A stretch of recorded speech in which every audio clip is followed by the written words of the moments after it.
Hello বন্ধুরা, প্রেম ভেঙে যাওয়ার বিষয়টি নিঃসন্দেহে কষ্টদায়ক। এই বেদনা কেবল ভুক্তভোগীর পক্ষেই বোঝা সম্ভব।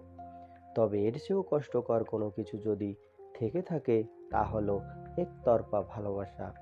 এই একতরফা ভালোবাসায় যারা জড়াননি, তাদের পক্ষে এর কষ্ট বোঝা সম্ভব নয়। আপনি একজন মানুষকে ভালোবাসেন, কিন্তু তাকে বলতে কিংবা বোঝাতে পারছেন না। তিনি আপনার চোখের সামনেই থাকেন, প্রতিদিন দেখা হতে পারে, কথা হতে পারে, কিন্তু মুখ ফুটে ভালোবাসি বলার সাহস আর হয় না। এটি হলো একতরফা ভালোবাসার ধরন। আবার এমনও হতে পারে, আপনি হয়তো তাকে মনের কথা জানিয়েছেন, কিন্তু সে আপনাকে ফিরিয়ে দিয়েছে। এক্ষেত্রে না পাওয়ার বেদনার সঙ্গে যোগ হয় অপমান বোধ। তার কাছ থেকে প্রত্যাখ্যাত হলে এই বেদনা সারা জীবন বয়ে বেড়াতে হয়। তাতে জীবনের মূল্যবান সময়ে অনেকটাই ব্যয় হয়ে যায় এমন একজন মানুষের পেছনে, যে আসলে কখনো আপনার ছিলই না। আমাদের মনের ওপর সবসময় আমাদের নিয়ন্ত্রণ থাকে না, এটি সম্ভবও নয়।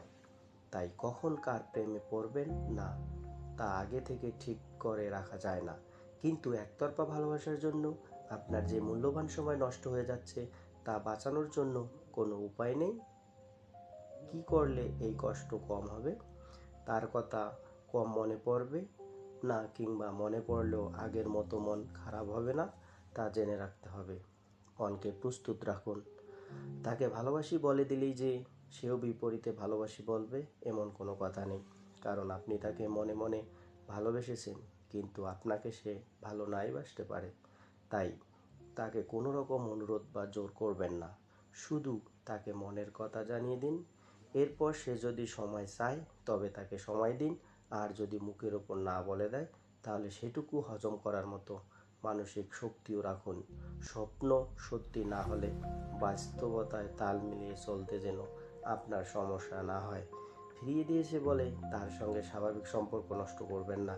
পুরো বিষয়টিকে হালকাভাবে নিলে খুব বেশি কষ্ট পেতে হবে না। তাকে বলে দিন, অনেকেই আছেন যারা মনের কথা মুখ ফুটে বলতে পারেন না, আর এই কারণে সারা জীবন মনের ভেতরে গুমরে কাঁদে গোপন ভালোবাসা। তাই সময় থাকতে তাকে মনের কথা জানিয়ে দিন, নয়তো পরে এই না বলার জন্য আফসোস হতে পারে। আপনি যদি একবার তাকে মনের কথা জানিয়ে দেন, তাহলে আর আফসোস থাকবে না। প্রিয় দিলেও নিজেকে সান্ত্বনা দিতে পারেন, এই যে আমি তাকে মনের কথা জানিয়েছিলাম। এরপর সে যদি আপনাকে সত্যিকারের ভালোবাসা বা ভালোবেসে থাকে, সম্পর্ক সামনে এগোতে পারে। আর আপনি যদি একতরফা ভালোবেসে থাকেন, তাহলে হয়তো শুরুর আগেই ছেড়ে আসতে হতে পারে। পুরোটাই নির্ভর করছে আপনার দুজনের সম্পর্কের উপর। তাই যেভাবেই বলতে স্বাচ্ছন্দ্য বোধ করেন, সেভাবেই বলুন। সম্ভব হলে সামনাসামনি বলুন, নয়তো ফোনে, মেসেজ কিংবা চিঠিতে, যেভাবে মন চায় সেভাবেই বলুন। তাকে জানিয়ে দিন ভালোবাসার কথা।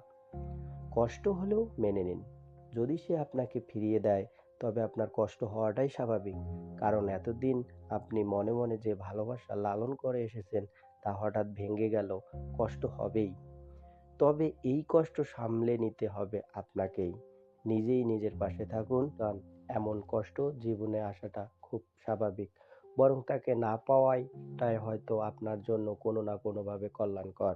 তাই নিজের প্রতি যত্নশীল হন, নিজেকে ভালোবাসুন, নিজেকে সময় দিন। তার জন্য মন খারাপ না করে এমন কোনো কাজ করুন যাতে মন ভালো থাকে, তাতে কষ্ট কমবে অনেকটাই। আত্মবিশ্বাস হারাবেন না। অনেকে প্রেমে প্রত্যাখ্যাত হলে তা মেনে নিতে পারেন না। তখন তারা আত্মবিশ্বাস হারিয়ে ফেলেন। তারা ভাবেন, আমার মধ্যে কোনো কমতি থাকার কারণে হয়তো সে আপনাকে যোগ্য ভাবেনি।